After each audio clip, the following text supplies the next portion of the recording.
కేటీఆర్ గారిని అరెస్ట్ చేయించడానికి కవిత కుట్ర పన్నుతుంది. అసలు ఎందుకు ఈ కాంట్రవర్సీ వచ్చింది? అంటే ఒక మానసిక దౌర్బల్యంతో పదే పదే హరీష్ రావు గారికి, రేవంత్ రెడ్డి గారికి ఇంటర్నల్గా ఒక హిడెన్ ఫ్రెండ్షిప్ ఉంది, వాళ్ళిద్దరు సీక్రెట్ ఫ్రెండ్స్ అనే మాట కవిత గారి నుంచి చాలాసార్లు వచ్చింది. అసలు ఏంటి ఆ సీక్రెట్ ఫ్రెండ్షిప్? నేనేమంటున్నానంటే ఇవాళ ఈ రాష్ట్రంలో రేవంత్ రెడ్డి గారికి ఎవరైనా శత్రువులుగా ఉన్నారు అంటే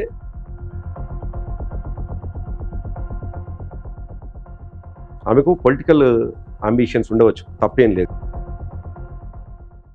ఆరోపిస్తున్నటువంటి ఆరోపణ పట్ల ఆయన ఎంత బాధపడుతుండి ఉండాలి, ఎంత మదన పడుతుండి ఉండాలి. ఓ బిడ్డ జైల్లో 6 నెలలు ఉంటే ఆయన నిద్రలేని రాత్రులు ఎన్ని గడిపి ఉండాలి. నమస్తే, welcome to cube TV network. నేను మీ శ్రావణి, జర్నలిస్ట్. రాష్ట్రంలో పంచాయతీ ఎన్నికల వేళ బీఆర్ఎస్ పుంజుకుందని, బీఆర్ఎస్ గాడిలో పడింది అనే వార్తలు వస్తున్నాయి. బట్ పార్టీ చాలా బలహీన పడుతుంది అనే ఆరోపణలు కూడా వస్తున్నాయి. సొంత క్యాడర్ అసంతృప్తిగా ఉందని చెప్పి, ఇమీడియట్గా కేసీఆర్ తెరపైకి రావాలి అని చెప్పి, రేవంత్ రెడ్డి చాలా స్ట్రాంగ్ అయ్యారని చెప్పి రకరకాల ఊహాగానాలు సోషల్ మీడియాలో వైరల్గా మారాయి. కవిత చేస్తున్న ఆరోపణలు ఒకవైపు, బీఆర్ఎస్ పార్టీకి సంబంధించి ఇంటర్నల్గా ఉన్న ఇష్యూస్ మరోవైపు. అసలు ఏంటి ఫ్యూచరు? 2 ఏళ్ల రేవంత్ రెడ్డి గవర్నెన్స్ తర్వాత పార్టీలో ఉన్న ఇష్యూస్ ఏంటి, ప్రస్తుతం ప్రతిపక్షం ఏ స్థాయిలో ఉంది తెలంగాణలో, వీటికి సంబంధించి మాట్లాడదాం. ప్రస్తుతం మనతో పాటు ఉన్నారు మాజీ MLC, BRS party senior leader, అత్యంత కొద్ది మందిలో అంటే కేసీఆర్ గారితో ట్రావెల్ చేసిన లీడర్స్లో మనందరికీ తెలుసు, Karne Prabhakar, most efficient leader. ప్రస్తుతం వారు మన స్టూడియోలో ఉన్నారు. సార్ నమస్తే, thank you for your time. Thank you Shravani. బాగున్నారా? ఎస్. బీఆర్ఎస్ లీడర్స్ అందరూ కూడా ఒక నిద్రావస్థ వ్యవస్థలో ఉన్నారు.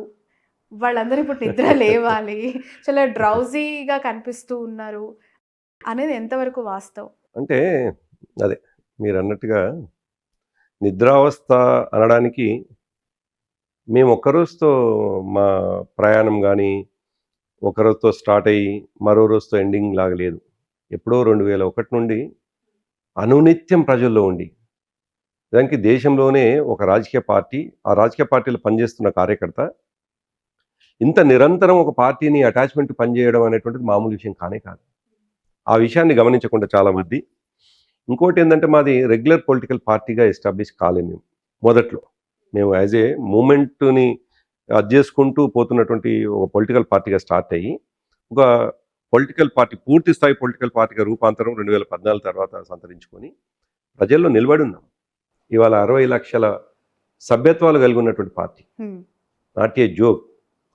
ఇంకోటి ఏంటంటే కొన్ని రాజకీయ పార్టీలు ఈ దేశంలో వచ్చినాయి. తెలుగుదేశం పార్టీ నుంచి మొదలుకొని ఈ దేశంలో చాలా ప్రాంతీయ పార్టీలు వచ్చినాయి. ఆ ప్రాంతీయ పార్టీల పుట్టడం వేరు, మా పుట్టుక వేరు. మేము ఒక పరిమితమైనటువంటి లక్ష్యం కోసం ప్రారంభమైనటువంటి వాళ్ళం. 2001లో అప్పటికే 20-30 సంవత్సరాలుగా ప్రజల్లో ఉన్నటువంటి డిమాండ్ని, ప్రజల్లో ఉన్నటువంటి కోరికను కొనసాగింపుగా ఏర్పడ్డటువంటి పార్టీ. సరే, ప్రజల కోరిక, ప్రజల సహకారము, కేసీఆర్ గారి తెగింపు, కేసీఆర్ గారి త్యాగం అన్ని కలగలిపి అనుకున్న లక్ష్యం నెరవేరింది 2014లో. 2014 తర్వాత ఒక పొలిటికల్ పార్టీగా ఎమర్జ్ కావడం అనేటువంటిది అంత ఆషామాషి ఇష్యూ కాదు. నిజానికి మనం చూసినాం చాలా రాష్ట్రాల్లో ఏ లక్ష్యం కోసం అయితే పుట్టినటువంటి పార్టీ ఉందో, లక్ష్యం సాధించిన తర్వాత ఫలితం అనుభవించినటువంటి పార్టీలు చాలా తక్కువ ఉన్నాయి. ఈ మాట సాక్షాత్తు అంటే లక్ష్యాన్ని చేరడం అనేటువంటి విషయాన్ని సాక్షాత్తు ప్రణబ్ ముఖర్జీ గారు, రాష్ట్రపతి గారు అన్నటువంటి మాట. మేమందరం కలిసి ఫిబ్రవరి 24, 2014లో వారి దగ్గరికి వెళ్తే వారు అన్నటువంటి మాట, కేసీఆర్ గారు ఒక ఉద్యమాన్ని ప్రారంభించి లక్ష్యాన్ని ముద్దాడినటువంటి ఏకైక వ్యక్తి దేశంలో చరిత్రలో మిగిలిపోయేది మీరు ఒక్కరు మాత్రమే, మీకే సాధ్యమైంది అని మాట్లాడినారు సాక్షాత్ ప్రణబ్ ముఖర్జీ గారు.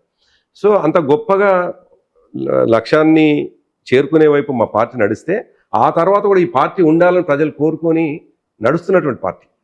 దానికి అనుగుణంగానే 10 సంవత్సరాల అధికారంలో ఉన్నాం.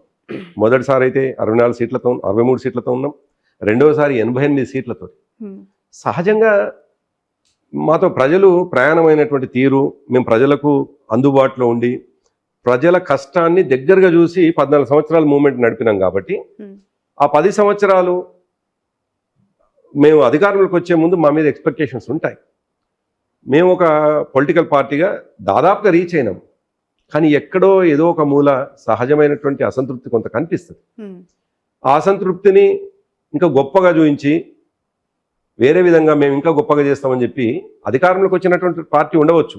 అంత మాత్రాన మేము పడిపోయినట్టు, మా కార్యకర్తలందరూ నిద్రావస్థలో ఉన్నట్టు కాదు. ఇంకోటి ఏంటంటే మా నాయకుడికి చాలా గొప్ప లక్షణం ఉంది. మా నాయకుడు ఒక విజనరీ. ఆయన ఒక ప్రోగ్రెసివ్ ఐడియాలజీ తోటి రాష్ట్రం అభివృద్ధి జరగాలి. ఆయన ఐడియాలజీ కూడా ఒక ప్రోగ్రెసివ్గా ఉంటుంది. ఎట్లా అంటున్నానంటే, ఈ రాష్ట్రం తెచ్చుకుందే అభివృద్ధి కోసం. ఎవరో ఒకరు ముఖ్యమంత్రి కావడం కోసమో, ఎవరో ఒకరు పదవిలోకి రావడం కోసం ఈ రాష్ట్రం తెచ్చుకోలేము మనం. ఓవరాల్గా ఈ రాష్ట్రంలో ఉన్న ఆనాటి 3.5 కోట్ల ప్రజలు, ఈనాడు 4 కోట్ల పైచీలకు ప్రజలు అభివృద్ధి జరగాలనేది లక్ష్యం తెలంగాణ రాష్ట్రం రావడం అంటే. అంతే తప్ప వారు ముఖ్యమంత్రి కావడం ఇంకోటి కావడం కోసం కాదు. ముఖ్యమంత్రిగా కేసీఆర్ గారికి 10 సంవత్సరాలు అవకాశం ఇచ్చిండ్రు. ఆయన చేయగలిగింది అద్భుతంగా. మీకు చిన్న ఉదాహరణ చెప్తా నేను. రాష్ట్రం వచ్చే ముందు అవమానించినటువంటి వాళ్ళు, రాష్ట్రం రావడాన్ని వ్యతిరేకించినటువంటి వాళ్ళు, రాష్ట్రం వస్తే చీకటి అవుతుందని చెప్పినటువంటి వాళ్ళు, తీవ్రవాదులు పెరుగుతారని చెప్పినటువంటి వాళ్ళు, హైదరాబాద్ నాశనం అయిపోతుందని చెప్పినటువంటి వాళ్ళు, రాష్ట్రం వచ్చిన మొట్టమొదటిసారే, మేము ప్రభుత్వంలోకి వచ్చినటువంటి మొట్టమొదటిసారి, అంతకంటే ముందు ఈ రాష్ట్ర బడ్జెట్ ఒకసారి డిస్కషన్ చేసుకుంటే, నేను ఎమ్మెల్సీ అయిన తర్వాత ఎందుకో తరువుగా కొద్దిగా చేసుకున్నాను. ఉమ్మడి రాష్ట్రంలో తెలంగాణ ప్రాంతపు బడ్జెట్ ఏ ఒక్క రోజు కూడా 18,000 కోట్లు దాటలేదు. 18,000 కోట్లు ఎన్నడూ దాటలేదు. ఖర్చు అయింది 11,000 కోట్లు ఎన్నడూ దాటలేదు ఉమ్మడి రాష్ట్రంలో. కానీ మేము ప్రభుత్వానికి రాగానే మొట్టమొదటి ఓట్ ఆన్ అకౌంట్ బడ్జెట్, అది బహుశా ఆగస్టు నెలలో పెట్టినట్టున్నాం. మొట్టమొదటి ఓట్ ఆన్ అకౌంట్ బడ్జెట్ 95,000 కోట్లతో మొట్టమొదటి ఓట్ ఆన్ అకౌంట్ బడ్జెట్ పెట్టాం. అంటే అర్థం ఏంటి? సంపద కలిగిన తెలంగాణ, అవకాశం ఉన్న తెలంగాణ. కానీ అవకాశం ఉన్న మనం అధికారంలో లేము కాబట్టి, మనకు అవకాశాలు లేవు కాబట్టి సంపద దొంగిలించబడుతుంది అని ఏదైతే చెప్పినామో అది నిజమే. అది కనిపించింది 95,000 కోట్ల ఓట్ ఆన్ అకౌంట్ బడ్జెట్తో. చివరికి మేము దిగిపోయినాటికి 2,92,000 కోట్ల బడ్జెట్ పెట్టగలిగినాం. అంటే కొన్ని దేశాలకు సంబంధించిన బడ్జెట్ అది. ఈ ప్రపంచంలో కొన్ని దేశాలకు సంబంధించిన బడ్జెట్. అంటే అంతవరకు చేరుకోగలిగినాం. అంటే ఒక విజనరీ ముఖ్యమంత్రిగా ఉంటే ఏం చేయగలుగుతాం. అటువంటి సందర్భంలో సరే, మేము 10 సంవత్సరాలు అధికారంలో ఉన్నటువంటి సందర్భంలో చేయాల్సింది చేసినాం. మేము ఓడిపోగానే తెల్లారి నుంచెల్లే ప్రభుత్వాన్ని మేము వ్యతిరేకించుకుంటూ వచ్చినటువంటి ప్రభుత్వాన్ని, అది నెగిటివ్ ప్రభుత్వమా, అది పాజిటివ్ ప్రభుత్వమా, లేదు చేయగలిగేటువంటి సత్తా ఉన్న ప్రభుత్వమా, ఊరికి మాటలు చెప్పిందా, కాలం నిర్ణయించాలి కదా. మేం కాదు నిర్ణయించాల్సింది, కాలం నిర్ణయించాలి. ప్రజలు ఆ వైపుగా ఆలోచన చేయాలి. ప్రజలు ఆలోచన తగ్గట్టుగా ప్రతిపక్షంగా మేము వ్యవహరించాలి. కాబట్టే కేసీఆర్ గారు చాలా జాగ్రత్తగా చేయాల్సిన వాళ్ళు చేయనియాలి ఆయన. ఎందుకంటే అధికారం ఉన్నాయని చేయాలి కదా. అట్లా కాకుండా నువ్వు రోజు విమర్శించుకుంటూ పోతే ఎట్లానే ఒక దాంతో అది. సో ఇదే ఐడియాస్. ఆ మాట కాస్త ఎక్కువగా ఇంప్లిమెంట్ చేస్తున్నట్టున్నారు లీడర్స్. అఫ్ కోర్స్ మీరు అంటే మీకేముంటుందంటే, మీకు మీన్స్ ప్రజలకి కేసీఆర్ని, బీఆర్ఎస్ పార్టీని ఎక్కువ ఇష్టపడతారు. ప్రజలకు కనెక్ట్ అయినటువంటి వ్యక్తులు పార్టీ. సో అధికార పార్టీకి, అధికారంలో కొత్తగా వచ్చిన వాళ్ళకి కొంత సమయం ఇవ్వాలి, వాళ్ళు పనిచేసే అవకాశాన్ని ప్రతిపక్షం కల్పించాలి అని చెప్పి ఒక మెచ్యూర్డ్ పాలిటీషియన్గా కేసీఆర్ అన్న మాటలు మనం చూసాం. బట్ 2 ఏళ్ళ దానికి సమయం ఇచ్చేశారు. బట్ ఇంకా కూడా ఈ స్లీపీనెస్, ఈ డ్రౌజినెస్ బీఆర్ఎస్ లీడర్స్లో పోలేదు. ఎంతసేపు సోషల్ మీడియాలో పోస్టులు, ట్వీట్లకే పరిమితం అయిందా అని చెప్పి ఆరోపణలు. అఫ్కోర్స్ కాంగ్రెస్ నుంచో బీజేపీ నుంచో కాదు, సొంత పార్టీ గ్రౌండ్ లెవెల్ క్యాడర్ కూడా ఎక్కడో ఒక డిస్కనెక్ట్ అయ్యే సిచ్యువేషన్లోకి వెళ్ళిందా అంటే, నేను ముందే ప్రారంభించినప్పుడు చెప్పినాను, ఒక 25 సంవత్సరాలు నిరంతరంగా పరుగులు పెట్టినటువంటి పార్టీ అంతే వేగంతో ప్రతి నిమిషం పరిగెత్తాలని భావిస్తే అది అమాయకత్వం. ఒక పార్టీ జీవితకాలం ఉండాలి, పార్టీ ఇంకా ఈ మనుగడ అనేటువంటిది ఇబ్బంది కాకుండా ఉండాలి అనేటువంటిది అనుకున్నప్పుడు స్పీడ్గా ఎవ్రీడే ఉరకడం అనేటువంటిది ఏ పార్టీకి సాధ్యం కాదు. అటువంటి పార్టీలన్నీ కూడా తెరమరుగైపోయినాయి. అటువంటి పార్టీలన్నీ కూడా దాదాపు కాలగర్భంలో కలిసిపోయినాయి. మేము కోరుకుంటుంది తెలంగాణ ఉనికి గల పార్టీ, ఒక పార్టీ ఉండాలి, తెలంగాణ కోసం పోరాటం చేసే పార్టీ ఉండాలి అని అనుకున్నప్పుడు రాష్ట్రం వచ్చిన తర్వాత కూడా అధికారంలో మీరుండాలని ప్రజలు గెలిపించినటువంటి సందర్భంలో ఈ పార్టీ ఉంటేనే తెలంగాణ హక్కుల్ని కాపాడుతుంది అనేది ప్రజల్లో ఉన్నటువంటిది. నిజానికి ఇప్పుడు మీరు అడుగుతున్న ప్రశ్న కానీ ప్రజల నుంచి అక్కడక్కడ మాకు పైన వస్తున్న విమర్శ కానీ ఎందుకు వస్తుంది అని అంటే, అడగాల్సిన వాళ్ళు కదా, నిలబడాల్సిన వాళ్ళు కదా, తెలంగాణ పక్షాన ఉండాల్సిన వాళ్ళు కదా, వీళ్ళు ఒక నిమిషం లేటుకుంటే ఎట్లా అనేటువంటి ప్రశ్నని మేము తప్పుపట్టాం. కానీ కేసీఆర్ గారు ఆయన గొప్పతనం, ఆయన ఈ రాష్ట్రం అభివృద్ధి కోరుకుంటాడు తప్ప నేను ముఖ్యమంత్రిని కాలేను కాబట్టి ఎదుటివాడిని సరిగా చేయకుండా చూడాలి అనేటువంటి మనస్తత్వం కేసీఆర్ గారిలో ఉండదు. సేమ్ గ్రామీణ స్థాయి నుంచి వెళ్ళి రాష్ట్ర స్థాయి వరకు ఉన్నటువంటి మా నాయకత్వం, మేము మా స్థాయిలో ఉన్నటువంటి వాళ్ళు కాదు.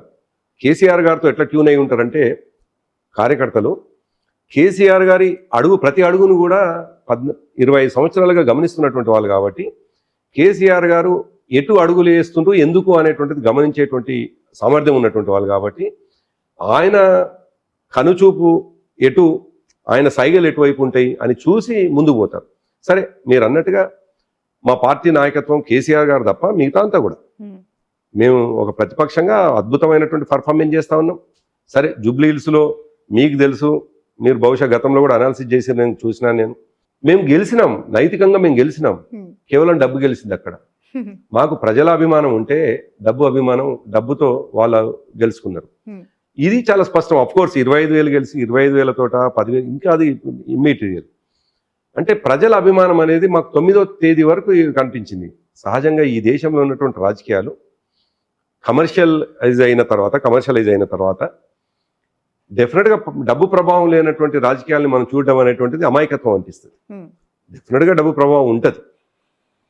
అయితే అయినప్పటికీ మనం 9వ తారీఖు వరకు వచ్చినటువంటి రిపోర్ట్లలో ఏ సర్వేలు అయినా బీఆర్ఎస్ పార్టీ గెలుస్తున్నట్టుగా వచ్చింది. అంటే నైతికంగా మేము గెలిచినాం.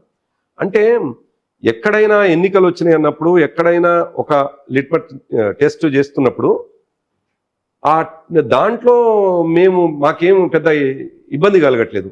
మేము ఇప్పుడు జనంలో పోతున్నటువంటి సందర్భంలో ఓటును మాత్రమే ప్రామాణికంగా తీసుకోవట్లేదు శ్రావణి. మేము ఓటును మాత్రమే, ఓటు ఎస్ డెఫినెట్గా ఎండ్ ఆఫ్ ది డే ఓటే, కానీ ఎవ్రీడే మేము ప్రజల్లో ఉన్నటువంటి అభిమానము, ప్రజలకు మేము చేరువనే విషయంలో అనేక మెజర్మెంట్స్ ఉంటాయి, అనేక ప్రామాణికలు ఉంటాయి. దాంట్లో మేము ప్రజల ముందు పోతున్నప్పుడు వాళ్ళు చేస్తున్నటువంటి రెస్పాన్స్, వాళ్ళు ఇస్తున్న రెస్పాన్స్ చూసినప్పుడు డెఫినెట్గా ప్రజల గుండెల్లో ఉన్నాం మేము. ఈ నిమిషానికి మౌనంగా ఉన్నట్టుగా అనిపించవచ్చు, మీలాంటి వాళ్ళ ప్రశ్న ఉండవచ్చు, మీలాంటి వాళ్ళ ప్రశ్నని కూడా మేము తప్పుపట్టాం.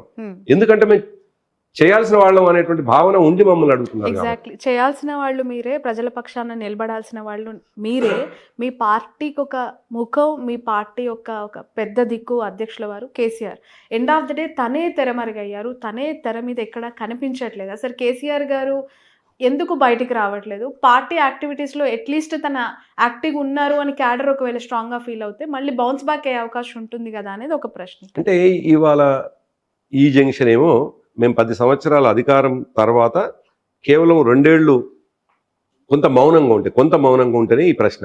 కానీ కేసీఆర్ గారిని ఒకసారి మీరు స్టడీ చేస్తే, కేసీఆర్ గారిని అర్థం చేసుకుంటే, కేసీఆర్ గారి వ్యక్తిత్వాన్ని అర్థం చేసుకుంటే 2001 నుండి 2014 వరకు కూడా అనేక సందర్భంలో ఇటువంటి ప్రశ్నలు మేము ఎదుర్కొన్నాం.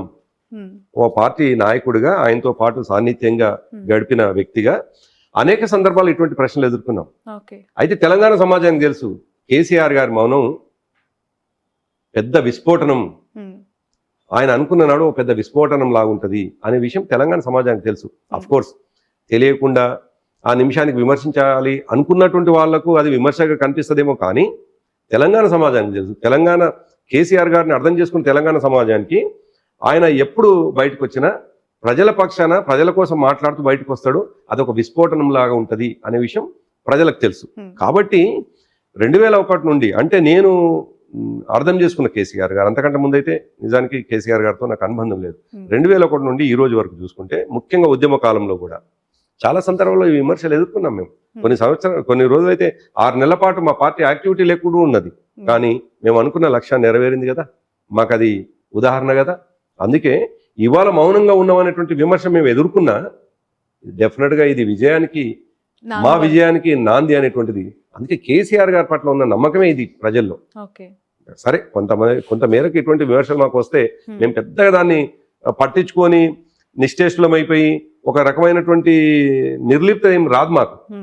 ఒక్కసారి ఎదుర్కొన్నది కాదు మేము. ఓకే. ఇంతకాలం కూడా కేసీఆర్ యాక్టివ్ పాలిటిక్స్లోకి వస్తారు అని చూసేవాళ్ళు, ఎప్పుడు వస్తారని వెయిట్ చేస్తున్న వాళ్ళు సడన్గా సోషల్ మీడియాలో కావచ్చు ఇతర క్యాడర్ నుంచి ఆయన ఆరోగ్యం బాగాలేదని, ఆయన మళ్ళీ తిరిగి యాక్టివ్ పాలిటిక్స్లోకి రాలేకపోవచ్చు అని. అసలు మీరు చాలా దగ్గరగా ఉంటారు కేసీఆర్ గారి ఉన్న కొద్ది మందిలో you are the one of the great panelist నిజం చెప్పాలి అంటే. ఏం సార్ అసలు కేసీఆర్ గారి ఆరోగ్యం, ఆయన హెల్త్ కండిషన్, స్టేటస్ ఒక బులెటిన్ ఇవ్వండి మాకు ఇప్పుడు అర్జెంట్. అంటే నిజానికి ఏ మనిషి అయినా ఒక్కరోజు ప్రయాణం చేస్తేనే అలసిపోయినట్టు ఉంటాడు. అందులో మానసిక ఒత్తిడితో జరిగే ప్రయాణం ఇంకా చాలా డిఫరెంట్గా ఉంటుంది. 25 సంవత్సరాలు భౌతికంగా ఆయన ప్రజెన్స్ కనిపిస్తూ మానసికమైనటువంటి ఒత్తిడి లోనవుతూ ఆయన ఇప్పుడు 73 ఏళ్ళ వయసు ఉండవచ్చు, కానీ ఆయన 100 ఏళ్ల వయసంత అనుభవాన్ని కంప్లీట్ చేసినట్టు కనిపిస్తుంది నిజానికి ఆయన చూసినట్టయితే. ఎందుకంటున్నానంటే ఆనాడు ఉద్యమాన్ని నడుపుతున్నటువంటి సందర్భంలో ఆయన ఫిజికల్ పర్ఫార్మెన్స్, ఫిజికల్గా ఆయన కనిపించేటువంటిది, తర్వాత మానసికంగా ఆయన ఎదుర్కొన్నటువంటి ఒత్తిడి, ఇవన్నీ చూసుకుంటే డెఫినెట్గా ఆయన వయసు కంటే కూడా ఎక్కువ వయసు మీద పడ్డట్టు కనిపిస్తాడు. కానీ ఇటువంటి చర్చలు 2009 సందర్భంగా కూడా ఆయన ఆరోగ్యం బాగాలేదని 1-2 సందర్భాల్లో చర్చలు. ఆ తర్వాత టు బీ ఫ్రాంక్ ఏంటంటే మీరు ఇంకా కొద్దిగా స్పెసిఫిక్గా అడిగినారు చెప్తాను. 2009లో ఆయన చేసినటువంటి దీక్ష, 11 రోజుల దీక్ష ఏదైతుందో దాంతో సహజంగా ఒక మనిషి ఆ ఏజ్లో బహుశా ఆనాడు 56-58 సంవత్సరాల వయసు ఉండవచ్చు కేసీఆర్ గారికి. ఆనాడు ఆయన ఫిజికల్గా ఎదుర్కొన్నటువంటి కొన్ని ఇబ్బందులు డెఫినెట్గా ఉంటాయి. దాంతో ఆయన శారీరకంగా అట్లా అవపడుతున్నాడు తప్ప ఆయన శారీరకంగా స్ట్రెంగ్త్, మానసికంగా నిజానికి ఆయనకు బీపీ షుగర్ కూడా లేవు శ్రావణి. ఆయన నిజానికి ఆయన అదృష్టవంతుడు, బ్లెస్డ్. ఆయనకు బీపీ షుగర్ కూడా లేనటువంటి మనిషి. బట్ ఎందుకంత వీక్గా వయస్సుతో పాటు వస్తున్నటువంటి బలహీనతలే తప్ప ఆయన కనిపిస్తున్నప్పుడు. అయితే ఈ మధ్య కాలంలో ఒక పిక్చర్ని, ఒక వీడియోని మనం చూసి చాలామంది, ఇప్పుడు మీరు యాజ్ ఏ జర్నలిస్ట్గా నన్ను అడుగుతున్నారు, కానీ సామాన్యులు కూడా చాలామంది అడిగినారు, ఆయన అభిమానులు కూడా అడిగినారు, అమెరికాలో ఉండేటువంటి వాళ్ళు కూడా నాకు ఫోన్ చేసి ఏంది కేసీఆర్ గారు కొద్దిగా వీక్ గౌపడ్డారు అని ఫోన్ చేసినారు. దానికి కారణం ఏంటంటే హరీష్ రావు గారి తండ్రి గారు చనిపోయినటువంటి సందర్భంలో వారిని చూడడానికి వచ్చినప్పుడు ఆయన షేవ్ చేసుకోకుండా వచ్చినారు. కేసీఆర్ గారు వితౌట్ షేవ్ ఇప్పటివరకు మనకు కనిపించారండి. మీరు కంప్లీట్గా చూస్తే ఎప్పుడు కనిపించి ఉంటారంటే దీక్ష సందర్భంగా ఆయన వితౌట్ షేవ్. తర్వాత మేము కంప్లీట్గా ఆయన ఒకసారి ఆయనని మనం డీటెయిల్గా డిస్కస్ చేసుకుంటే పూర్తి స్థాయిలో ఆయన రెడీ అయినాకనే మనిషిలా కనిపిస్తాడు. కేసీఆర్ గారిని చూసిన ప్రతిసారి కూడా ఫ్రెష్గానే అవపడతారు. కొద్దిగా తేడాగా కనిపించేసరికి మొన్న అందరిలో వచ్చినటువంటిది ఏంటంటే ఏదో బలహీనంగా అవపడ్డాడు కదని, క్లీన్ షేవ్ లేకుండే. ఆయన ఇంకోటి ఏంటంటే తనకు ఒక అది ఎక్కడైనా చావుకు సంబంధించినటువంటిది ఉన్నప్పుడు తను ఫ్రెష్ ఇంటికి పోయిన తర్వాత మళ్ళీ ఫ్రెష్ కావాలి కాబట్టి షేవ్ చేసుకోకుండా వచ్చినాడు. దాంతో పెద్ద ట్రోల్ అయిపోయింది. ఆ ఒక్క వీడియోని, ఆ ఒక్క ఫోటోని ట్రోల్ అయిపోయి ఆయన అనారోగ్యంగా ఉన్నాడు, ఆయన బలహీనంగా ఉన్నాడు అనేటువంటిది ఉంది. అంతకంటే ముందు ఒకసారి ఏఐజీ హాస్పిటల్కి వచ్చినారు. ఏఐజీ హాస్పిటల్కు రొటీన్ చెకప్లో భాగంగా మాత్రమే వచ్చింది. డాక్టర్లు కూడా బులెటిన్ రిలీజ్ చేసినారు. ఆయనకి ఏమీ లేదు, చాలా కొద్దిగా sodium levels up and down అవుతున్నాయి, ఏజ్తో పాటు వస్తాయి. నిజానికి ఏజ్తో పాటు వచ్చేటువంటి అంతేందుకు ఈ రోజుల్లో ఇప్పుడు తింటున్నటువంటి తిండితో చిన్నపిల్లల్లో కూడా చాలా డిఫరెన్సెస్ అవపడతా ఉన్నాయి బాడీలో. ఆయన 73 years ఓల్డ్, డెఫినెట్గా కొంత బలహీనంగా ఉంటుందే తప్ప ఆయన మానసికంగా చాలా స్ట్రెంత్. కాబట్టి దాన్ని మనం ఆయన మళ్ళీ బయటికి రాడు, ఆయన మళ్ళీ కనిపించడు అనేటువంటి మాట ఎవరైనా మాట్లాడితే వాళ్ళు శత్రువులు సంతోషపడడానికి ఉపయోగపడే చర్చ, ట్రోలింగే తప్ప డెఫినెట్గా నేనైతే బలంగా ఒక మాట చెప్తాను. నేను ఆయనతో 25 సంవత్సరాలుగా ప్రయాణం చేస్తున్నటువంటి వాడి కాబట్టి ఈ భూమి మీద ఆయనకు శ్వాస ఉన్నంత వరకు, ఆయన కంఠంలో ప్రాణం ఉన్నంత వరకు ప్రజల కోసమే ఆలోచన చేస్తారు. తెలంగాణ ప్రజల కోసమే ఆయన అది చేస్తారు. కుటుంబ సభ్యులను కూడా సందర్భం వస్తే ఒక నిమిషాన్ని పక్కకు పెట్టేసి ఆయన ప్రజల కోసం ఆలోచించే వ్యక్తి. కాబట్టి ప్రజల కోసం ఆయన ఇంకా మళ్ళీ ప్రజల ముందుకు రాడేమో అని ఎవరైనా శత్రువు భావిస్తే వాళ్ళు తాత్కాలిక ఆనందం అంతే తప్ప పెద్దగా దాంతో ఒరిగేదేం లేదు. ఎందుకంటే ఆయన ఎన్ని సందర్భాల్లో ఇట్లా బౌన్స్ బ్యాక్ అయిందో మనం చూసినాం. ఉద్యమంలో బౌన్స్ బ్యాక్ అయినటువంటి సందర్భాలు అనేక సందర్భాలు. కాబట్టి అది ఒక తాత్కాలికమైన చర్చ మాత్రమే. ఓకే, ఈ క్లారిటీ ఇచ్చారు. నెక్స్ట్ క్లారిటీ, బీఆర్ఎస్ పార్టీ ప్రతిపక్షంగా ఉంటూ అధికార పార్టీపై వాళ్ళు చేస్తున్న వర్క్స్ అవ్వచ్చు, వాళ్ళు తీసుకున్న ఇంప్లిమెంటేషన్స్ని ఎత్తి చూపాల్సిన పరిస్థితుల్లో కవిత గారు చేస్తున్న ఆరోపణలకి ఎదురుదాడి చేయడంలోనే మునిగిపోయింది. అసలు కవిత సిచ్యువేషన్ ఏంటి? ఎందుకు తన ఆ స్థాయిలో ఇప్పుడు ఫైర్ అవ్వాల్సిన అవసరం ఉంది? అంటే కవిత ఎందుకు అట్లా అయింది అనేటువంటి విషయాన్ని పక్కకు పెడితే, మీరు ఇంతకుముందు అన్నట్టుగా, దానికంటే ముందు మీరు అన్నట్టుగా, మేము ఆవిడకి సమాధానం చెప్పడంలోనే చర్చ అంతా పడింది. నిజానికి ఆమె సరే ఎందుకు మాట్లాడుతుండ్రు, ఏం మాట్లాడుతుందో కాలం అలాంటి నిర్ణయిస్తుంది. సిచ్యువేషన్ ఎందుకు వచ్చింది అంటారు? నేను ఏమంటున్నానంటే, ఆమె ఎందుకు మాట్లాడుతుంది, ఏం మాట్లాడుతుందో ఇప్పటికీ కాలం నిర్ణయిస్తుంది. ఇప్పటికే చాలా తేలిపోయింది. కాబట్టి నేను దాంట్లో వివరాల్లోకి పోయి అనవసరమైనటువంటి దాన్ని మెష్ చేసుకోవాల్సిన అవసరం లేదు. కానీ మా పార్టీని ఒకసారి మీరు గమనిస్తే, కవిత ఎవరి ఇన్ఫ్లుయెన్స్ వల్ల ఎందుకు మాట్లాడుతుంది అనేటువంటి విషయం స్పష్టంగా ఉన్నప్పటికీ మేము ఆమెని చేయాల్సినంత కామెంట్ చేయటం లేదు. ఇంకా మేము అనాల్సినంత మా పార్టీ వైపు నుంచి వెళ్ళి, ఎందుకంటే డెఫినెట్గా కోర్స్ ఈ నిమిషానికి మాతో డిఫర్ కావచ్చు. ఆమె యాక్టివిటీస్ తోటి మా పార్టీ అధ్యక్షులు స్వయాన వారి తండ్రి గారే ఆమెను సస్పెండ్ చేయవచ్చు. కానీ డెఫినెట్గా మాకు ఒక అనుబంధం లాగా అనిపిస్తుంది. ఆడపిల్ల, మాతో పెరిగినటువంటి ఆడపిల్ల, మా చెల్లిలాగా పెరిగినటువంటి ఆవిడ, అనేక మందికి అక్కలాగా ఉన్నటువంటి ఆవిడ. ఆమెను సింపుల్ ఒక మాట అనడానికి ఎవరికి ఇష్టం ఉండదు. ఎవరైనా అక్కడక్కడ అంటుంటే కూడా వాళ్ళని వ్యక్తిగతంగా ఆమెనే పోయి ఆమెంతలా ఆమెనే వెళ్ళి ఆ నియోజకవర్గంలో వాళ్ళ పైన ఏదో ఒక ఆరోపణ చేసి వచ్చిన తర్వాతనే మా పార్టీ నాయకులు రెస్పాండ్ అవుతుంటే తప్ప, మా పార్టీ అంతలో మా పార్టీ ఎక్కడో దగ్గర అప్రస్తుతంగానో అసందర్భంగా ఎవరూ మాట్లాడటం లేదు.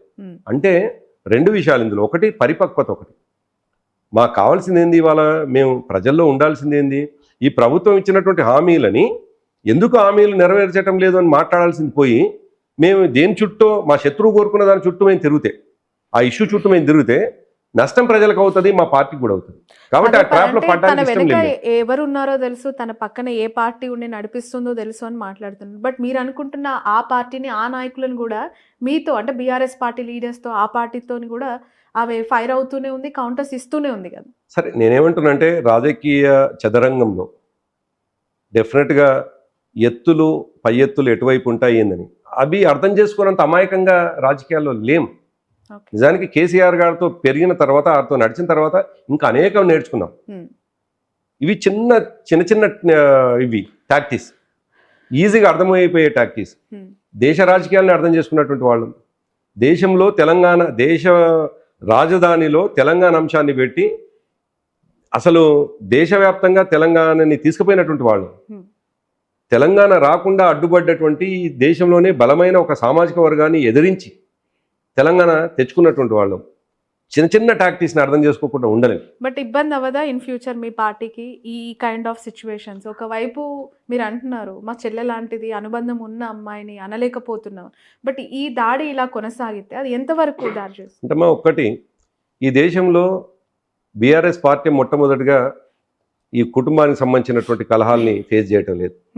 లలూ ప్రసాద్ యాదవ్ పార్టీలో చూసినాం మనం, ములాయం సింగ్ యాదవ్ పార్టీలో చూసినాం, కరుణానిధి గారి ఇంట్లో చూసినాం, శివసేన అధినేత బాల్ ఠాక్రే గారి ఇంట్లో చూసినాం. కానీ ఆ పార్టీలు ఉన్నాయి, ఆ పార్టీలు ఏం తెరమేరు కాలేదు. ఎప్పుడు నిలబడతాయి ఈ పార్టీలు అంటే, నిజాయితీగా ప్రజల కోసం నిలబడ్డప్పుడు, మాట్లాడుతున్నటువంటి వాళ్ళ హిడెన్ ఎజెండా ఏంది అనేటువంటి విషయం ప్రజలకు అర్థమైతే, మేము కొత్తగా చెప్పాల్సిన అవసరం లేదు, అర్థమైందని మేము అనుకుంటున్నాం. హిడెన్ ఎజెండా, నేనేమంటున్నానంటే కవిత గారు రాజకీయాలు ఉండడాన్ని వ్యతిరేకించడం లేదు. డెఫినెట్గా వారికి అద్భుతమైనటువంటి కేపబిలిటీ ఉన్నది. కేసీఆర్ గారి కూతురు కాబట్టి, ఇంకా అద్భుతమైనటువంటి ఆయన రక్తం కాబట్టి రాజకీయ లక్షణాలన్నీ వచ్చినాయి, నేనేం కాదనటం లేదు. కానీ నేర్చుకున్నటువంటి అంశాలు చూపించాల్సినటువంటిది తండ్రి మీదనే చూపించకపోతే బాగుంటుందేమో అనేటువంటి కొంత బాధ అయితే ఉంటుంది మాకు. తండ్రి మీద కాదు కదా, అక్షరాలు ఇప్పుడు మాలాంటి వాళ్ళం, మేము రక్తమేం కాదు. ఆయనతో పాటు 25 సంవత్సరాలు ప్రయాణం చేసినందుకే మాకు ఆయన పట్ల ఉండే కృతజ్ఞత వేరు. మాకు కొన్ని సందర్భాల్లో పొలిటికల్ అవకాశాలు వచ్చినా రాకున్నా మాకు అనుబంధం ఏంటంటే, ఆయనతో సొంత తమ్ముళ్ళలా పెరిగినటువంటి వాళ్ళం, సొంత బిడ్డలాగా పెరిగినటువంటి వాళ్ళం. మేము ఆయనకు ఎదురైతే ఆయన ఎక్కడలేని ఆనందపడేటువంటి వ్యక్తి.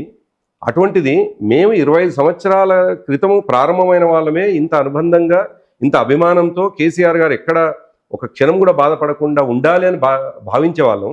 కానీ కుటుంబ సభ్యురాల నుంచే అటువంటిది ఏదైనా వచ్చినప్పుడు డెఫినెట్ కొంత బాధ ఉంటుంది. ఈ గ్యాప్ ని ఫిల్అప్ చేసే వాళ్ళు ఎవరు పార్టీలో మీకు అనిపించట్లేదా? ఇన్ఫాక్ట్ కేసీఆర్ గారు దీన్ని సరిచేసే స్కోప్ కానీ అంటే ఒక్కటమ్మా, నిద్రపోతున్నటువంటి వాళ్ళని లేపవచ్చు, నిద్రపోతున్నారు. కానీ నిద్రపోతున్నట్టు నటించే వాళ్ళని ఏం చేయగలుగుతాం? నిద్రపోతున్నట్టుగా నటిస్తున్నటువంటి వాళ్ళని ఏం చేయలేము. మీకు సింపుల్గా అర్థమైంది అనుకుంటారు. నిజంగానే నిద్రపోతూ మాత్రం అంటే తెలియకుండా తప్పులు చేస్తేనేమో అది సర్దుకునేటువంటి అవకాశం ఉంటుంది. కానీ తెలిసే తప్పులు జరుగుతుంటే ఈ ప్రపంచంలో వాళ్ళు ఒకవేళ నమ్ముకున్న దేవుడు దిగి వచ్చి సరిచేద్దాం అనుకున్నా సరికారు. రైట్.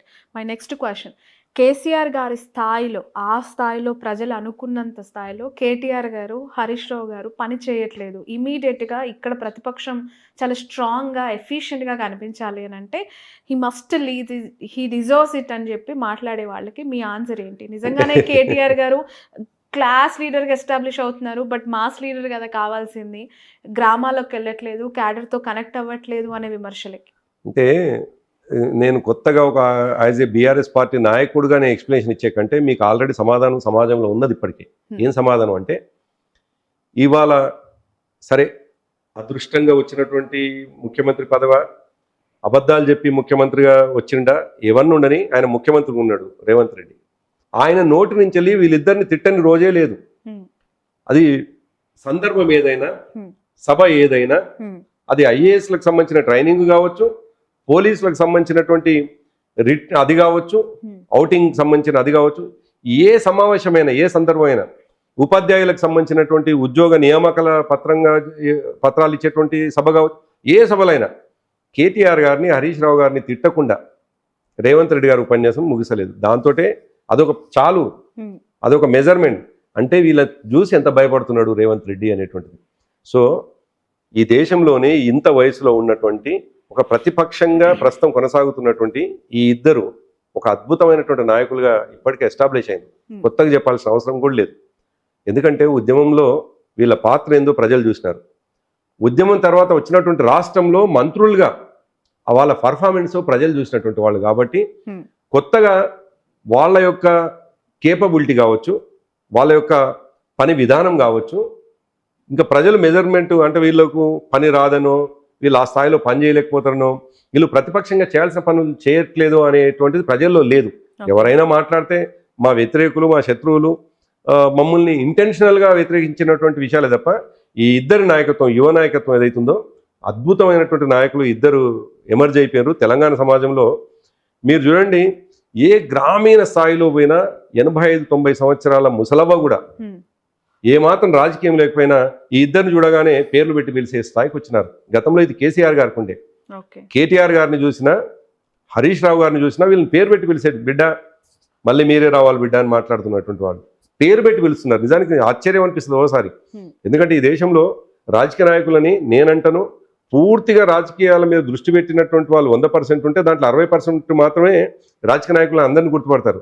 కానీ తెలంగాణ సమాజంలో పత్రిక చదివే వాళ్ళ నుంచి మొదలుకొని పత్రిక చదవకుండా గ్రామీణ ప్రాంతంలో చివరి ఇంట్లో ఉన్నటువంటి ముసలమ్మ కూడా వీళ్ళ పేర్లను గుర్తుపడాలి. అంటే అంత అద్భుతమైన పర్ఫార్మెన్స్ ఇవ్వగలిగారు ఇద్దరు. ఆ స్థాయిలో ఎమర్జ్ అయిన లీడర్స్ ఇద్దరు అని మాట్లాడుతున్నారు. రీసెంట్ గా జరిగిన జూబ్లీ హిల్స్ అర్బన్ ఓటింగ్ అంతా మా సైడే ఉంది, అర్బన్ ఎన్నికలంతా మా వైపే అని చెప్పి మాట్లాడుకున్న జూబ్లీ హిల్స్ బీఆర్ఎస్ ఓడిపోయింది, 2nd ప్లేస్.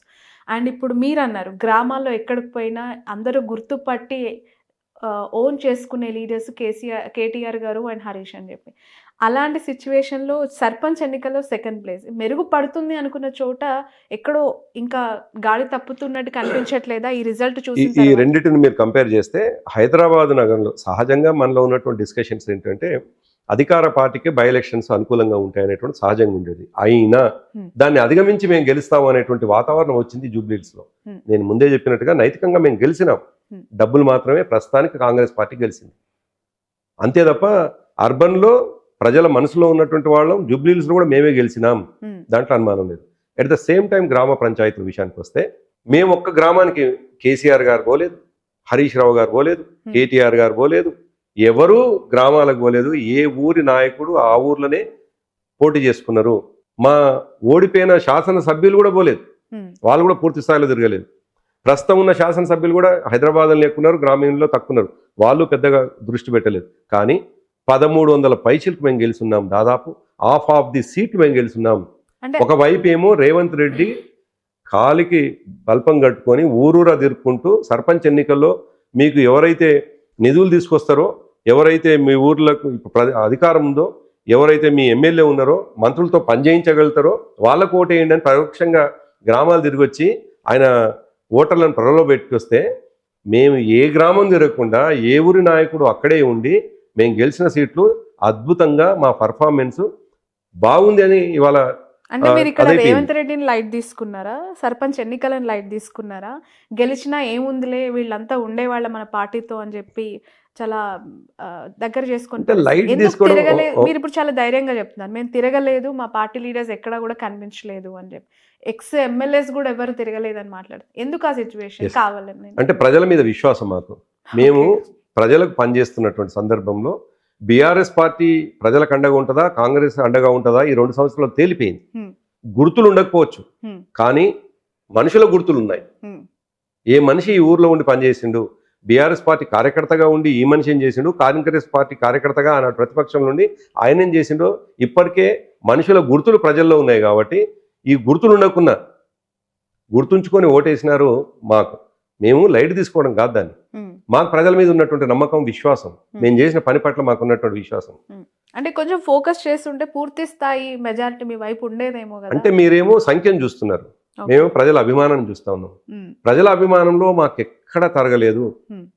ఒక్కొక్క చోట నిన్న మనం ఇవాళ పత్రికలో చూసినాం, చిన్నకాపర్తి అని చిట్యాల మండలంలో ఒక గ్రామం, 400 ఓట్లు కత్తెర గుర్తు పైన ఓటేస్తే అవి తీసుకుపోయి మురికి కాలువలో పడేసినారు.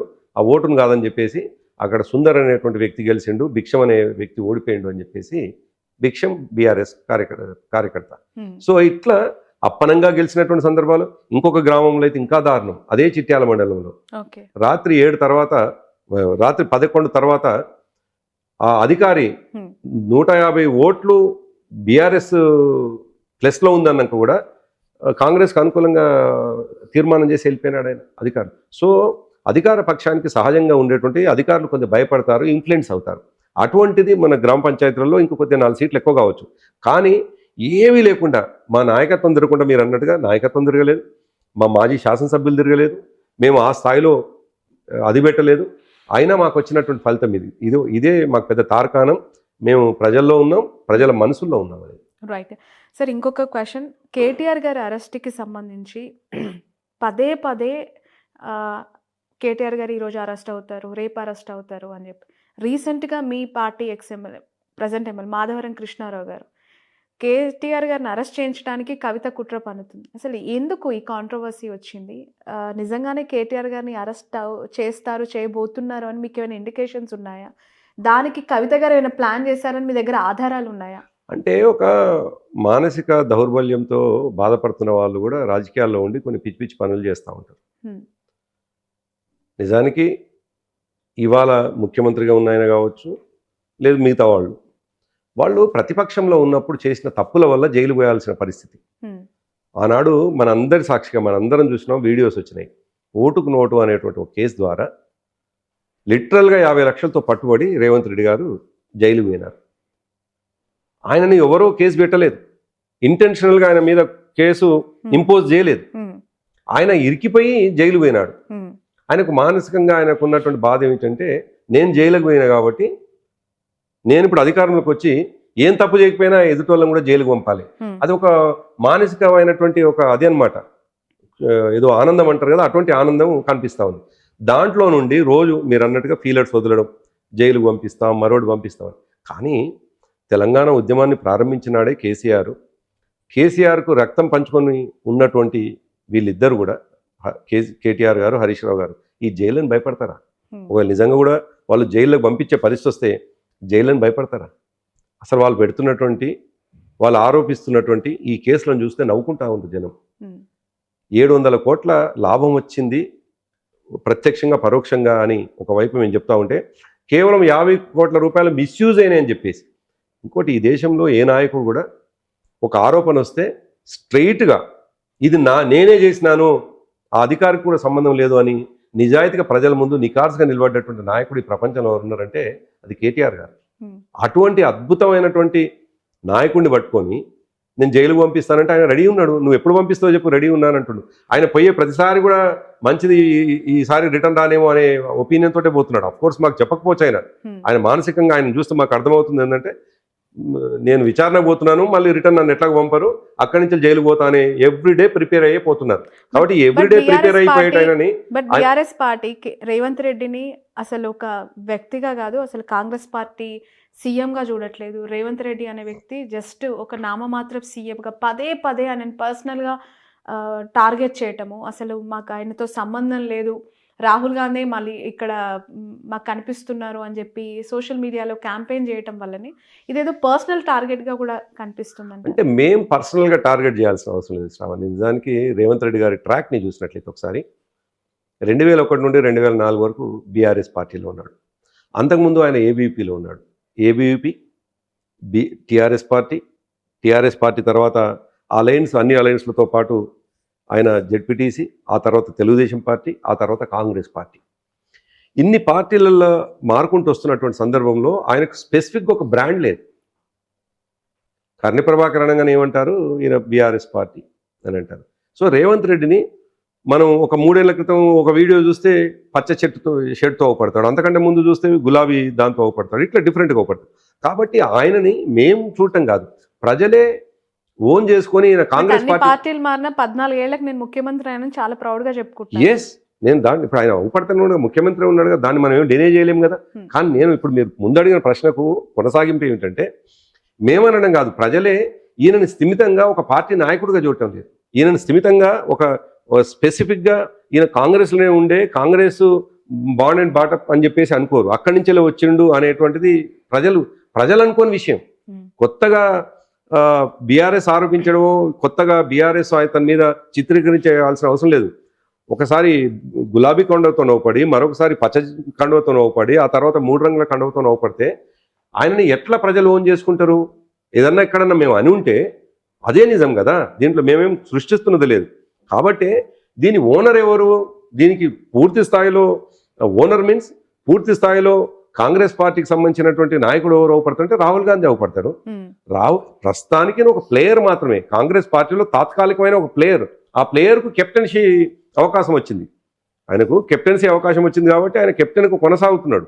అంతే తప్ప మేము ఈయన కాంగ్రెస్ పార్టీ పర్మనెంట్ కెప్టెన్ అని మేము అనుకోం. పర్మనెంట్గా ఈయన జస్ట్ ప్లేయర్.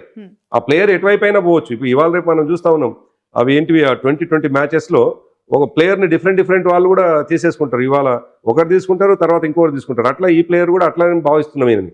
అంతే తప్ప పర్మనెంట్గా మనం చాలా మందిని చూస్తాం కాంగ్రెస్ పార్టీ నాయకుల్ని. ఇప్పుడు శ్రీధర్ బాబు లాంటి వాళ్ళు ఉన్నారు చాలా మంది. అసలు వాళ్ళు వాళ్ళ పుట్టుకనే కాంగ్రెస్ పార్టీలో ఉన్నటువంటి వాళ్ళు, వాళ్ళ పెరుగుదలంతా కూడా కాంగ్రెసే. వాళ్ళు ఇప్పటికే కనిపిస్తుంది కాంగ్రెస్. వాళ్ళని మనం ఏమన్నా అంటే కూడా ప్రజలే ఊరుకోరు. కాంగ్రెస్ పార్టీ ఎంటిటీ వాళ్ళది, కాంగ్రెస్ పార్టీ నుండి వచ్చిన వాళ్ళు. రేవంత్ రెడ్డి గారిని ఒప్పుకోమనండి, నేను పూర్తిగా పుట్టుకతోటే కాంగ్రెస్ అని ఆయన అనలేడు కదా. ఇంకా కొత్తగా బీఆర్ఎస్ విమర్శించాల్సిన అవసరం ఏముంది? కాబట్టి దానికి అసలు అవకాశమే లేదు. Okay sir, final question. పదే హరీష్ రావు గారికి రేవంత్ రెడ్డి గారికి ఇంటర్నల్గా ఒక హిడెన్ ఫ్రెండ్షిప్ ఉంది, వాళ్ళిద్దరు సీక్రెట్ ఫ్రెండ్స్ అనే మాట కవిత గారి నుంచి చాలా సార్లు వచ్చింది. అసలు ఏంటి ఆ సీక్రెట్ ఫ్రెండ్షిప్? ఏంటి ఆ హిడెన్ ఎజెండా? అంత అమాయకపు, అంత ఇంకో మాట, నేను ఆ అమ్మాయి కాబట్టి అనలేదు కాబట్టి పొగరాదంటుంటారు. నేనేమంటున్నానంటే, ఇవాళ ఈ రాష్ట్రంలో రేవంత్ రెడ్డి గారికి ఎవరైనా శత్రువులుగా ఉన్నారు అంటే హరీష్ రావు గారు, కేటీఆర్ గారు. నేనంటాను, ఇంకా కొద్దిగా ఆయన సాఫన్ పెద్ద మనిషి అయింది కాబట్టి కేసీఆర్ గారిని ఇంకా కొద్దిగా తక్కువ కామెంట్ చేస్తుండే తప్ప వీళ్ళిద్దరిని టార్గెట్ చేసినట్టుగా రేవంత్ రెడ్డి ఎవరిని టార్గెట్ చేయట్లేదు. At the same time Harish Rao గారు, కేటీఆర్ గారు రేవంత్ రెడ్డిని పొలిటికల్గా ఎంత కామెంట్ చేయాలో అంత చేస్తాం. ఇది ఒకటే కాదు, ఇంకా ఇంటర్నల్గా మనం డీటెయిల్గా పోతే 2004లోనే ఆయన హరీష్ రావు గారిని వారితో డిఫర్ అయ్యి బయటికి వెళ్ళిపోయింది. అప్పటి నుంచి వాళ్ళ మధ్యలో గ్యాప్. ఆమె అసలు కవిత గారు, హరీష్ రావు గారు దగ్గర అనుకుంటే మా పార్టీలో నవ్వుకుంటాం, మా పార్టీలో అందరు నవ్వుకుంటారు. ఏకంగా ఎవరైనా హరీష్ రావు గారిని వ్యతిరేకించే వాళ్ళు ఉంటే వాళ్ళు కూడా నవ్వుకుంటారు. వాళ్ళిద్దరి మధ్యలో పచ్చగడ్డేస్తే బగ్గు అనేంత పరిస్థితి ఉంటుంది. ఈ మా పార్టీలో ఉన్న ప్రతి కార్యకర్త కూడా తెలుసు అది. ఆమె అంటున్నటువంటి మాట. అందుకే ఎక్కడ నిలబడలేకపోతుంది, ఊరికనే గాలి బుడగలాగా వచ్చి వెళ్ళిపోతా ఉంది. కాబట్టి హరీష్ రావు గారు, కేటీఆర్ గారు వాళ్ళిద్దరూ రేవంత్ రెడ్డి గారికి దగ్గర అని ఆమె ఒక పొలిటికల్ ఆరోపణ ఎక్కడైనా చేసి ఆమె ఇరికిపోవాల్సిందే తప్ప అది ఒక పదునైనటువంటి మాట అని ఆమె భావిస్తున్నది. కానీ నిజానికి ప్రజలకు తెలుసు అసలు అటువంటి మాట మాట్లాడడం ద్వారా చులకన అవుతున్నారు కవిత గారు. నిజానికి అసలు ఆమె ఆమెకు పొలిటికల్ అంబిషన్స్ ఉండవచ్చు, తప్పేం లేదు. ఎందుకంటే ఆమె 2008 నుండి పాలిటిక్స్లో ఉన్నారు, జాగృతి సంస్థను పెట్టినారు. అక్కడి నుంచి ఆమె కొనసాగింపుగా ఇంకా ఏం పొలిటికల్ పార్టీ అయితే పెట్టలేదు, మా పార్టీలనే కొనసాగింది. అటువంటి ఆమె మోర్ అంబిషియస్, ఇంకా దాంట్లో అనుమానం లేదు. డెఫినెట్గా నేను ఈ మాట అని నేను విమర్శించట్లేదు తనని, భార్య అన్నారు నిన్న నేను సీఎం అవుతా కదా అని, దాంతో మనం ఈ మాట అనుకోవచ్చు. అందుకే ఈ మాట ఇవాళ ఆ పదం వాడుతున్నాను నేను. ఆమె మోర్ అంబిషియస్. దాని నుండి ఆమె తండ్రిని, అన్నని, మేనబావని ఎవరిని కూడా ఆమె గురి అంతా కూడా ముఖ్యమంత్రి పదవి మీద ఉంది. ఆ ముఖ్యమంత్రి పదవి మీద ఉన్న గురితో నా తండ్రి కదా, నా తోబుట్టు అన్న కదా, నా సొంత మేనత్త కొడుకు కదా అనే విషయాలు పక్కకు పెట్టేసి తను. నేను ఇప్పుడు కనిపిస్తున్నది కదా, నేనేం కొత్తగా విమర్శించట్లేదు. కాబట్టి కవిత గారికి ఏంటంటే ఆమె టార్గెట్ అయినటువంటి ముఖ్యమంత్రి రీచ్ కావడం కోసం సరే ఇట్లా మాట్లాడాన్ని, నేను ఆమె మాట్లాడాన్ని వ్యక్తిగతంగా వాళ్ళు పెరిగిన దాన్ని తప్పుపట్టవచ్చు, కానీ ఆమె రాజకీయంగా మాట్లాడాన్ని నేనెట్లా తప్పుపడతాను? ఇంకా ఇప్పుడు మాకున్నటువంటి ఎథికల్గా మేము ఆలోచించినప్పుడు, మేము ఆ కుటుంబంతో పెరిగినటువంటి వాళ్ళుగా ఆలోచించినప్పుడేమో కొంత బాధ అనిపిస్తుంది. కానీ యాజ్ ఏ పొలిటికల్ లీడర్గా ఆమె మాట్లాడుతుంటే పొలిటీషియన్ లాగానే మాట్లాడుతుంది కదా, తప్పెట్లయితుంది అని అనిపిస్తుంది కొన్ని సందర్భాలు. ఇప్పుడు మేము ఆ కుటుంబానికి దగ్గర ఉన్న వాళ్ళం కాబట్టి కొంత బాధ కలుగుతుంది. నిజానికి ఒకసారి మీరు ఆలోచిస్తే ఒక తండ్రిగా తన బిడ్డ ఆరోపిస్తున్నటువంటి ఆరోపణ పట్ల ఆయన ఎంత బాధపడుతుండి ఉండాలి, ఎంత మదన పడుతుండి ఉండాలి. ఓ బిడ్డ జైల్లో 6 నెలలు ఉంటే ఆయన నిద్రలేని రాత్రులు ఎన్ని గడిపి ఉండాలి. ఆయనే కాదు, తన తల్లి. అసలు ఆ ఇష్యూకి కారణమే ఈ మనుషులు, ఈ పార్టీ అని చెప్పి ఆరోపిస్తున్న సందర్భంలో ఇంకా బాధపడడం ఏంటి? ఎట్లా కేసీఆర్ గారు ఎట్లా కారణమవుతారు? తల్లి శోభం ఎట్లా అవుతుంది? నేనేమంటారు, వీళ్ళ కోసం నేను ప్రస్తావించట్లేదు ఆ ఇష్యూలో. నాకు ఎందుకు గుర్తుకొచ్చిందంటే యాజ్ ఏ పేరెంట్స్, మనందరం కూడా పేరెంట్ని. ఓ బిడ్డ బాధపడుతుంటే తల్లిదండ్రులు ఎంత బాధపడతారు, ఎంత శోభ అనుభవిస్తారు. అటువంటిది ఇవాళ ప్రతి కార్యకర్త ఎట్లాంటి కేసీఆర్ గారితో సంబంధం లేనటువంటి వ్యక్తి, ఎటువంటి ఎన్నడూ జీవితంలో కేసీఆర్ గారిని కలవని వాళ్ళు కూడా మాతో కలిసి ఏంది తండ్రి అంత బాధపడుతుంటాడు కదా, పెద్ద ఆయన కదా, ఆయన ఇంత ఈ రకంగా బాధపడడం ఎట్లా మంచిదవుతుంది అని మాట్లాడుతూ ఉన్నారు. కాబట్టి సరే ఆమె అంబిషియస్ని, ఆమె కోరికల్ని నేను తప్పుపట్టను. కానీ ఎందుకో ఇప్పటికైనా ఒక సోదరిగా, ఎందుకంటే నేను చెల్లెలాగానే పిలిచేవాడిని, ఒక సోదరిగా ఆమెకి ఇచ్చేటువంటి నా అదేంటంటే మీ తండ్రిని తల్లిని బాధ పెట్టేటువంటి మాటలు వద్దు అంటున్నాను నేను. మీరు మాట్లాడే ప్రతి మాట కూడా తండ్రికి తగులుతా ఉంది. కాళేశ్వరంలో తప్పు జరిగిందనగానే ఎవరు ముఖ్యమంత్రి గారు 10 సంవత్సరాలు ఈ రాష్ట్రమే అభివృద్ధి జరగలేదు, ఎంత తప్పైనట్టు మాట. అసలు 10 సంవత్సరాలు నేను ఇంతకుముందు చెప్పినట్టుగా 10 సంవత్సరాలు రాష్ట్రం అభివృద్ధి జరగకపోతే 2 లక్షల నేనేమంటున్నా, ఈ రాష్ట్రమే అభివృద్ధి జరగకపోతే 2,92,000 కోట్ల బడ్జెట్కి ఎట్లా పోతుంది? ఈ దేశంలోనే మొన్నటికి మొన్న గ్లోబల్ సమ్మిట్లో రేవంత్ రెడ్డి ఒకవైపు స్టేజ్ మీదనే ఉంటాడు, డయాస్లో ఉంటారు, మాట్లాడినటువంటి టోనీ బ్లేయర్ నుంచి మొదలుకొని అక్కడ ప్రత్యక్షంగా మాట్లాడినటువంటి వాళ్ళు 10 సంవత్సరాలు ఈ రాష్ట్రంలో అగ్రగామిగా ఎదిగింది తెలంగాణ అనే పరిస్థితి, ఎవరి అధికారంలో ఎవరు ఈ రూల్ చేయగా అభివృద్ధి జరిగింది? మీ నాన్నే కదా, మీ నాన్న అభివృద్ధి చేస్తుంది కదా. అంతెందుకు ఉద్యమ కాలంలో బాగా డబ్బులు దోసుకున్నారు అని ఎవరిని అంటున్నావు? తండ్రిని అనొచ్చునా? అసలు అంటే తండ్రి మీదకే పోద్ది కదా. నేనేమంటున్నానంటే మీ కోరిక తప్పు కాదు, నువ్వు ముఖ్యమంత్రి కావడాన్ని నేను తప్పు పట్టట్లేదు, నువ్వు ముఖ్యమంత్రిగా ఏది ముందుకు పోవడాన్ని ఎవరని తప్పుపట్టం. ప్రతి మనిషికి కోరికలు ఉంటాయి, ప్రతి మనిషికి ఒక అంబిషన్స్ ఉంటాయి. ఆ దాంట్లో కొద్దిగా మనం ఎథికల్గా కూడా ఉండాలి అని అంటాను, కొద్ది మోరల్ కూడా ఉండాలి అంటాను. తప్పకుండా మనం రక్తం అవునన్నా కాదనుకున్నా ఈ భూమి ఉన్నంత కాలం ఆ తండ్రికి నువ్వు కూతురువే, ఆ తల్లికి నువ్వు కూతురువే, ఆ అన్నకు చెల్లివే. మిగతా వాళ్ళు ఎవరన్నా ఎట్లుండను, ఆ అన్నకు నువ్వు చెల్లివే, నువ్వు వ్యతిరేకించవచ్చు. కానీ ఆ తండ్రి ఆ తల్లి శోభపడేటువంటి ఈ మాట అంటుంటే తను ఏమన్నా బాధపడవచ్చు. నేను పాజిటివ్గానే ఒక బ్రదర్గా అంటా ఉన్నాను నేను మీరు అంటున్న దానికి. అందుకే ఏమంటున్నానంటే ఊరికే ఇటువంటి ఆరోపణలు తండ్రి మీద, ఈ రాష్ట్రాన్ని తీసుకొచ్చినటువంటి తండ్రి మీద ఈ రాష్ట్రం తీసుకొచ్చిండు ఆయన. ఫైనల్లీ కమింగ్ ఎలక్షన్స్లో బీఆర్ఎస్ బీజేపీ వాళ్ళ రిలేషన్ ఏ విధంగా ఉండబోతోంది? ఆల్రెడీ సర్పంచ్ ఎన్నికలకు సంబంధించి కొన్ని చోట్ల కలిసి వీళ్ళు పోటీ చేశారు, కలిసే వీళ్ళు యాక్టివిటీస్ చేశారు అనే ఆరోపణలు లేకపోలేదు. సో ఎంతసేపు మాకు కాంగ్రెస్ ఎంతో బీజేపీ అంత, కాంగ్రెస్ ఎంతో బీజేపీ అన్న చేస్తున్న పనుల్లో అలాంటి స్టేట్మెంట్స్ ఎక్కడ కనిపించాయి? అంటే మీరు ఆశ్చర్యపోతారు, ఇంకా గ్రామ పంచాయతీ ఎన్నికల్లో షాద్నగర్ ఆ ప్రాంతంలో బీజేపీ కాంగ్రెస్ కలిసి కూడా పోటీ చేసినాయి. కల్వకుర్తి ఆ ప్రాంతంలో బీజేపీ కాంగ్రెస్ కూడా కలిసి పోటీ చేసినాయి. ఈ స్థానిక సంస్థల ఎన్నికలు ఆ లోకల్ అడ్జస్ట్మెంట్లు ఉంటాయి, లోకల్ అండర్స్టాండింగ్స్ ఉంటాయి. కానీ మనం ఇప్పటికే చూసినాం, నరేంద్ర మోడీ యొక్క విధానము, భారతీయ జనతా పార్టీ యొక్క విధానం పట్ల కేసీఆర్ గారు యాజ్ ఏ చీఫ్ మినిస్టర్గానే, ఇవాళ ప్రతిపక్షంగా ఉండి కాదు, చీఫ్ మినిస్టర్గానే వ్యతిరేకించినాడు. ఈ దేశాన్ని మతం వైపు తీసుకుపోతా ఉన్నారు, ఈ దేశాన్ని ఒక మూసలో తీసుకుపోతా ఉన్నారు అని వ్యతిరేకించినటువంటి వ్యక్తి కాబట్టే ఆయన మీద కక్ష కట్టి అనేక రకాల కుట్రలన్నీ మేము అధికారంలో పోవడానికి వాళ్ళు కూడా పరోక్షంగా పనిచేసినటువంటి వాళ్ళు. భారతీయ జనతా పార్టీతో మేము అలయన్స్గా ఉండి ముందుకు పోవడం అనేటువంటిది కేవలం కాంగ్రెస్ పార్టీ చేస్తున్నటువంటి ఆరోపణలో భాగమే తప్ప, ఎందుకంటే వీళ్ళిద్దరు ఒకటంటే వాళ్ళకు స్పేస్ ఉంటుంది అనేటువంటి దాంతో జరుగుతున్నటువంటి ఆరోపణలు తప్ప భారతీయ జనతా పార్టీకి మేము సెక్యులర్ పార్టీ మాది. Bharatiya Janata party మీనేదో communal party అనేటువంటి ఒక ముద్ర పడి ఉన్నది. వాళ్ళే చాలా సందర్భాల్లో బండి సంజయ్ లాంటి వాళ్ళు మాట్లాడుతున్నటువంటి మాటలు, మొల్దారం ఉన్నవాడు అందరూ బీజేపీకి వేయాలి, హిందూ అని గొప్పగా చెప్పుకునే వాడందరూ బీజేపీకి వేయాలని చెప్తున్నటువంటి పార్టీ ఆ పార్టీ. అటువంటి సందర్భంలో మేము ఇంత సెక్యులర్గా ఉన్నటువంటి మా పార్టీ కేసీఆర్ గారి నాయకత్వంలో, ముఖ్యంగా కేసీఆర్ గారు ఎటువంటి సెక్యులరో ఇప్పటికే దేశంలో ఉన్న అందరికీ తెలుసు. కాబట్టి అది ఊరికనే ఆరోపించబడేటువంటి ఆరోపణ తప్ప మరొకటి కాదు. రైట్. మొన్న జరిగిన గ్లోబల్ సమ్మిట్స్కి రాహుల్ గాంధీ గారు రాలేదు. ఆ పార్టీ అధికారంలో కొన్ని రాష్ట్రాల్లోనే ఉంది. అఫ్కోర్స్ తెలంగాణ చాలా ఇంపార్టెంట్. అఫ్కోర్స్ అంత ప్రతిష్టాత్మకంగా చేసిన సమ్మిట్కి రాహుల్ గాంధీ గారు రాలేదు. బట్ ఈరోజు మెస్సీతో ఫుట్బాల్ ఆటకి ఆయన హైదరాబాద్కి వస్తున్నారు అని చెప్పి, అంటే వాళ్ళ సీరియస్నెస్ ఏంటి అనేది మనకు కనిపిస్తూ ఉంది. ఇప్పుడు మీరు అడుగుతున్నట్టు శ్రావణి, మీరు అడిగిన ప్రశ్నలోనే చక్కటి జవాబు కనిపిస్తూ ఉంది.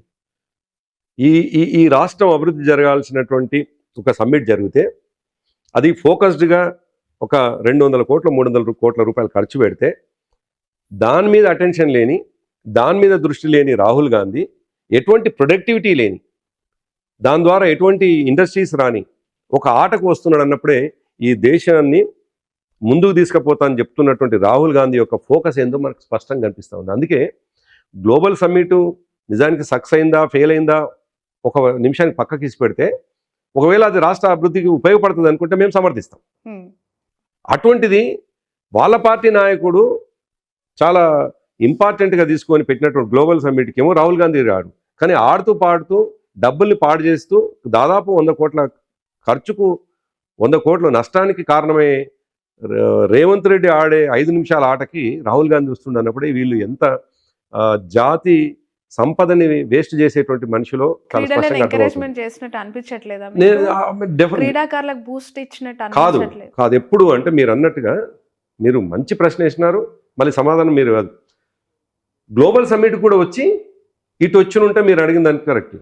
అసలు గ్లోబల్ సమ్మిట్ అనేటువంటిది ప్రొడక్టివిటీ ఉన్నటువంటి అవకాశం ఉన్న డయాస్, అది ఇక్కడ లేదు.